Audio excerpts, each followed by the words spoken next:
degmada hadda loo yaqaano Warshiiq waxay leedahay taariikh fog magaalooyinka ku yaala xeebta koonfurta Soomaaliya oo magaalooyinka deegaan ahaan ugu qadiimsan dhinaca xadaaradda magaalada Warshiiq taariikhda ay soo bilaabatay magaalooyinkaasi kala mid tahay oo ma sugna laakiin waxa la sheegaa ilaa qarnigii afaraad ee hijriga iyo qarnigii shanaad in deegaan uu ka jiray waxaana la sheegaa dadkii ugu horreeyay ee soo degay inay ahaayeen nimankii carabta ahaa ee ka yimid dhulkaas bartamaha Aasiya khaasatan waxaa la sheegaa inay ahaayeen dad la yiraahdo xalwaaniyiin wadanaynaysa in la helo warbaahin Soomaaliyeed xor ah oo u adeegta bulshada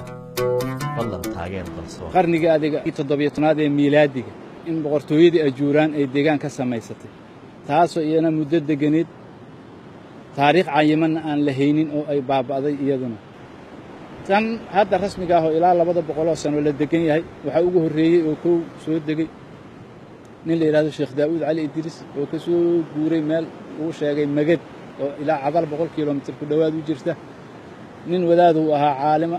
marka dhibaatooyinka colaadaha iyo rabshada iyo boobka ayaa dhulkaas ku xoog badnaa marka ehelkiisa iyo intii markaas diinka kula xirneed ayaa soo raacday wuxuu soo degay meel la yiraahdo Buulanuur oo hadda idin muuqato waa taas masaajidka meesha uu ku yaalo buurka korkiisa marka meeshaas waxay ka aasaaseen qaryo yar oo ay ka dhiseen maaragtay guryo oo iska macmala dugsi quraanna way ka ooteen xoolihii ay wateen waxay daaqi jireen dhulkan beero yar yar waxay ka tabcadeen dhulkaas mudday meesha deganaayeen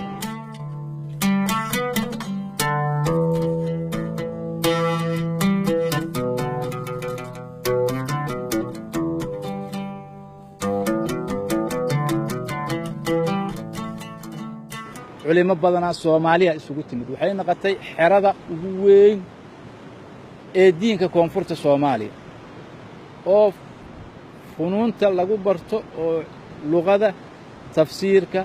xadiidka fiqhiga waxa horumaray dhaqdhaqaaqi magaalada waxay yeelatay dhaqaale ganacsi magaalo wax ka dhoofaan oo sida caasimadii oo kala ah 10 sano gudahood magaaladu waxay noqotay magaalooyinka koonfurta magaalooyinka ugu dhaqdhaqaaqa badan dawladeedna ma jirin waxa gacanta ku hayay waa waxay ahaayeen odayaashaas iyo qabaa'il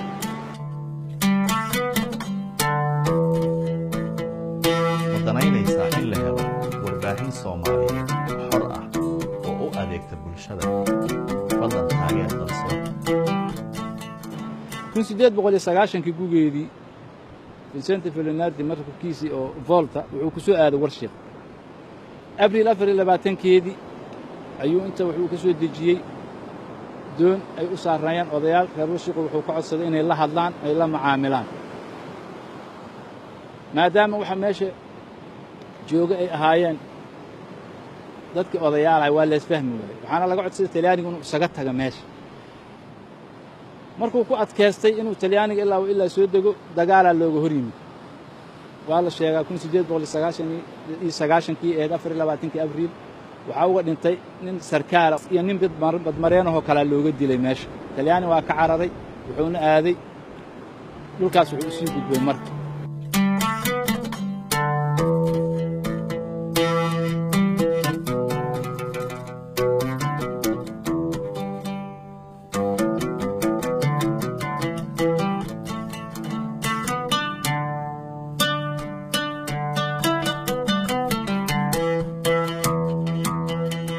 reer Barqash waxay ku leeshiyeen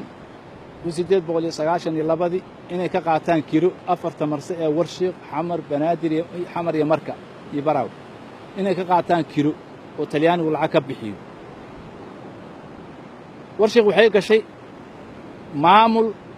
dekada oo maamulaya dhaqdhaqaaqeeda Talyaani mas'uuliyadda koran ay leedahay boqortooyadii Barqash kulli magaalooyinka kala sidaas ay ahayd muddo darsay Talyaanigu waa u fiirsaday 10 sano kadibna awood uu kula wareegay oo reer Barqash hilfaa loo qaaday markuu hal sano joogay awood uu kala wareegay reer Barqash wuxuu ku soo rogay intaan xamar ahayn dekadaha waa ka xiray magaalooyinka markuu waxay ku dhawaadeen inay burburaan Warshiiq waxay kamid ahayd magaalooyinka sidaas danaynaysaa in la helo warbaahin Soomaaliyeed xor ah oo u adeegta bulshada. Fadlan taageer Dalsoor.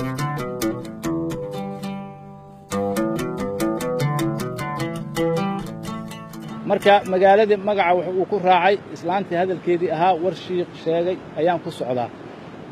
magaca hadda ay leedahay magaalada inuu meeshaas ka soo bilowdo la sheegaa waana ilaa 4 qarni, laakiin wixii ka horreeyay deegaan ay ahayd lama sheegi karo magacyada loogu yeeri jiray.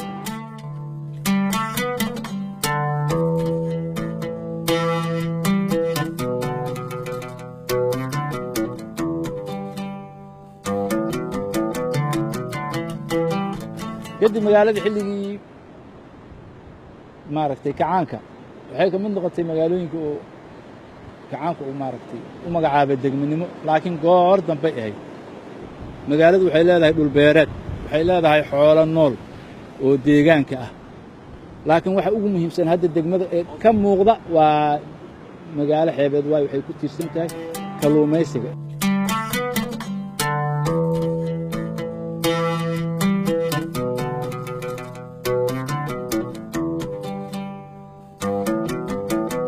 danaynaysaa in la helo warbaahin Soomaaliyeed xor ah oo u adeegta bulshada.